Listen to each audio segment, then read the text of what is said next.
sama PJ itu 8 tahun juga kan. Nah 12 kan masih lebih tinggi begitu.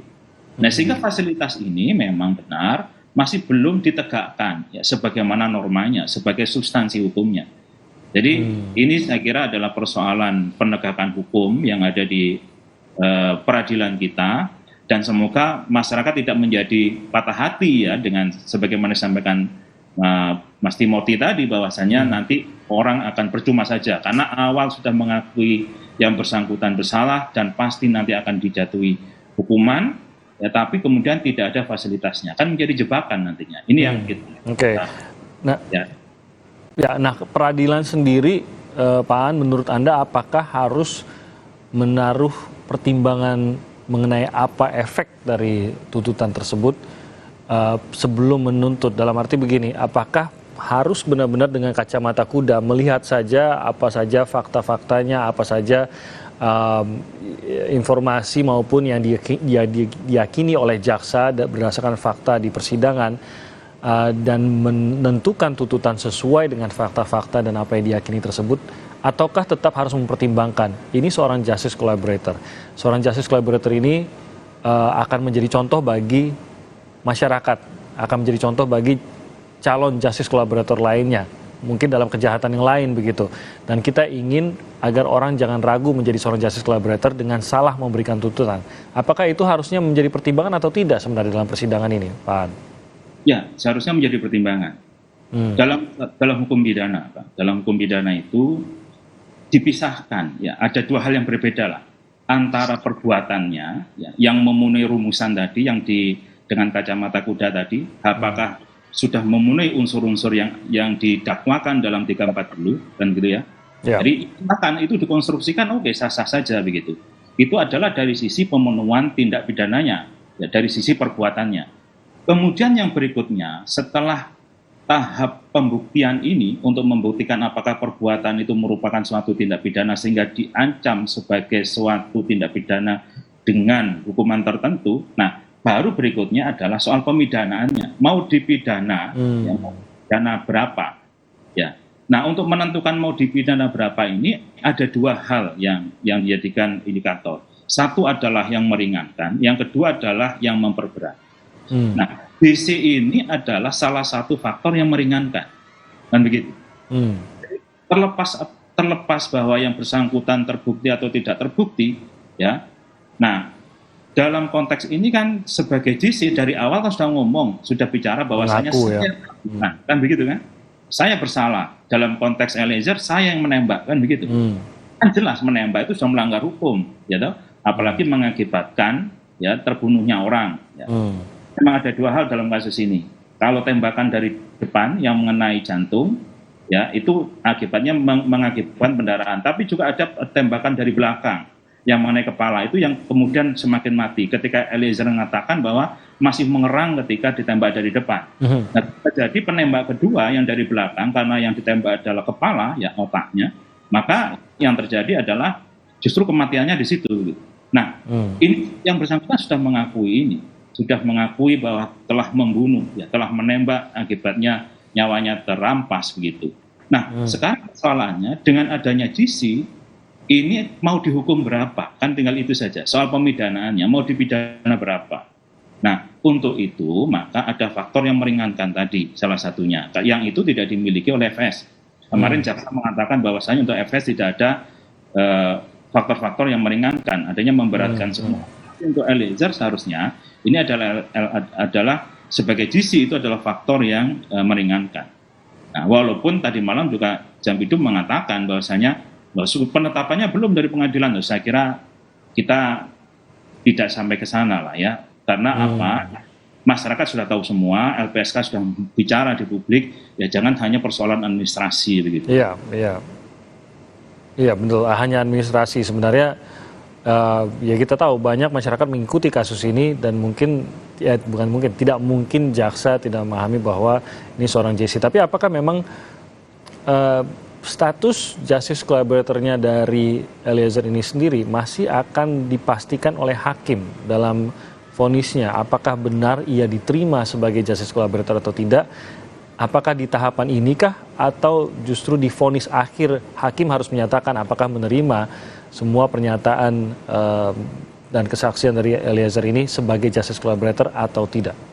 Ya, konstruksi itu bisa kita lihat di pasal 10A ya Undang-Undang 13 2016 tentang perlindungan saksi dan korban. Jadi pertama ya konstruksinya adalah ketika seseorang ditetapkan oleh LPSK untuk menjadi GC, kemudian dievaluasi oleh LPSK.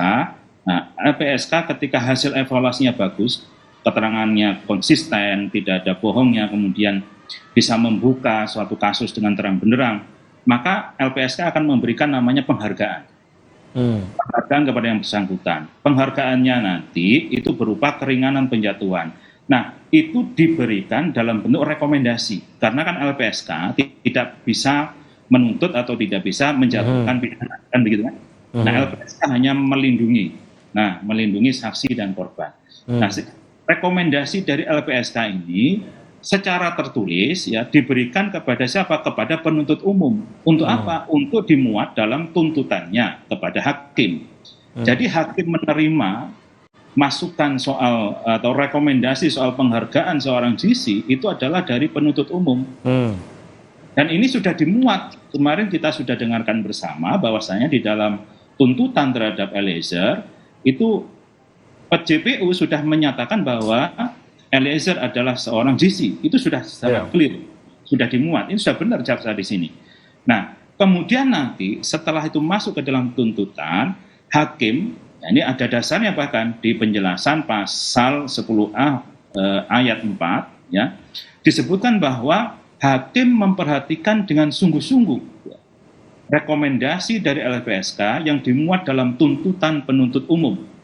Nah, jadi harapan kita sekarang memang ya setelah publik memandang bahwasanya bahkan tidak hanya publik, LPSK sendiri kemarin wakil ketuanya Bu Susi menyampaikan bahwasanya kok tidak diperhatikan oleh jaksa, ya, semoga nanti hakimlah yang akan sungguh-sungguh memperhatikan rekomendasi dari LPSK. Ya, dan memang finalnya ada di tangan hakim. Berapapun tuntutannya, tetap vonis finalnya ada di tangan hakim.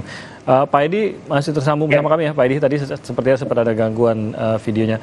Pak Edi, mungkin Anda sendiri punya opini terkait dengan apa yang kemarin menjadi ramai, yaitu pembandingan antara tuntutan yang dijatuhkan terhadap Putri Chandrawati, Kuatmaruf dan Ricky Rizal, yang kalau kita dengarkan dalam tuntutan jaksa dipercaya memang mengetahui adanya perencanaan tersebut dan terbukti ada perencanaan yang melibatkan mereka. Tapi di sisi lain Eliezer yang seorang justice collaborator justru mendapatkan tuntutan yang lebih tinggi. Mungkin Anda sendiri punya pendapat atas hal ini? Ya, saya kira memang ya tentu saja memang saya kira jaksa punya pertimbangannya untuk mereka semua ya. Kenapa demikian? Karena memang ya saya kira memang kita lihat kemarin dari persidangan ada hal-hal yang memberatkan, kemudian ada hal-hal yang meringankan ya. Termasuk misalnya kepada saya lihat hari ini banyak sekali ya kritikan terhadap tingginya ancaman hukuman atau tuntutan terhadap Eliezer ya. Dan kemudian banyak sekali yang mempersoalkan juga terlalu rendah ancaman tuntutan terhadap Putri ya. Saya kira memang kalau lihat daripada pertimbangan hakim yang disampaikan kemarin ya, memang ya pertama memang Eliezer karena dia adalah merupakan sebagai pelaku yang melakukan penembakan, saya kira juga tidak bisa juga kalau misalnya terlalu ringan, juga saya kira tidak mudah ya. Karena kenapa? Karena memang ya dia yang sebagai pelaku, dia sebagai eksekutor ya, tentunya memang harus ancamannya tinggi. Tapi bagaimana misalnya kalau orang mempersoalkan dia kan adalah sebagai JC ya, dia adalah justice collaborator, tentunya memang itu nanti akan menjadi masukan untuk hakim dalam memberikan vonis ke depan ya. Dan saya kira ke depan kan mereka juga akan menyampaikan pledoi ya, tentunya itu nanti akan disampaikan ya. Pada akhirnya nanti saya yakin sekali nanti ke depan hakim akan memberikan putusan yang ya mungkin tidak terlalu tinggi kayak kemarin, kayak yang dijatuhkan, yang dituntut kemarin ya 12 tahun penjara. Tapi saya kira nanti pasti ada hakim akan mempertimbangkan untuk memberikan vonis yang lebih ringan kepada Eliezer tadi ya. Kemudian kalau kita lihat juga saat ini juga masyarakat ada juga mempersoalkan itu kok Putri kok sampai hanya 8 tahun saja gitu ya. Jadi sebetulnya kalau pandangan kami adalah kita harus paham bahwasanya Putri itu kan merupakan memang betul sebagai ikut dijerat dengan pasal 340 ya, perencanaan pembunuhan ya, kemudian juga 338 ya. Tetapi juga kita harus lihat di dalam pelaksanaan ya, memang Putri kalau kita lihat seperti menjadi tuntutan jaksa, dia memang tahu akan ada perencanaan pembunuhan, akan ada pembunuhan. Tetapi kalau di dalam pelaksanaan, pada saat kejadian, dia lebih banyak di kamar, tidak mau ikut terlibat di dalamnya ya. Kemudian juga hal-hal yang meringankan. Kalau kita lihat dari kemarin adalah pertama si Putri juga kalau kita lihat juga dia sangat kooperatif ya. Tidak mempersulit proses persidangan ya. Namun juga yang memberatkan tentunya kalau kita lihat Putri juga suka berbelit-belit. Tentunya ini akan menjadi ya. Kita lihat nanti di dalam vonis ya, di dalam vonis hakim nanti itu memang itu merupakan tuntutan. Tapi sebetulnya bisa lebih berat, bisa lebih ringan nanti. Pada akhirnya putusan daripada hakim. Jadi bisa berbeda ya penilaian nilai seorang justice collaborator dan kesaksiannya antara jaksa dengan hakim, dan menurut Anda bisa saja hakim memberi nilai lebih pada posisi justice collaboratornya Richard Eliezer, begitu Pak Edi? Ya, saya kira demikian karena memang pada akhirnya nanti kan hakimlah yang akan memberikan putusan, hakimlah yang akan memberikan vonis ya kepada Eliezer ya, bahwasanya saya kira tidak mungkin kalau misalnya dia tidak mendapatkan pembelaan ya, termasuk misalnya kalau kita lihat kemarin dia juga sudah mau berterus terang, kemudian sampai kasus ini terbongkar. Saya kira juga salah satunya adalah peran daripada Eliezer yang tentu akan juga mendapatkan penghormatan, mendapatkan penghargaan daripada para aparat penegak hukumnya. Oke, baik, kita akan bahas lebih jauh lagi, tapi kita akan jeda sebentar. Tetap bersama kami di Breaking News Kompas TV.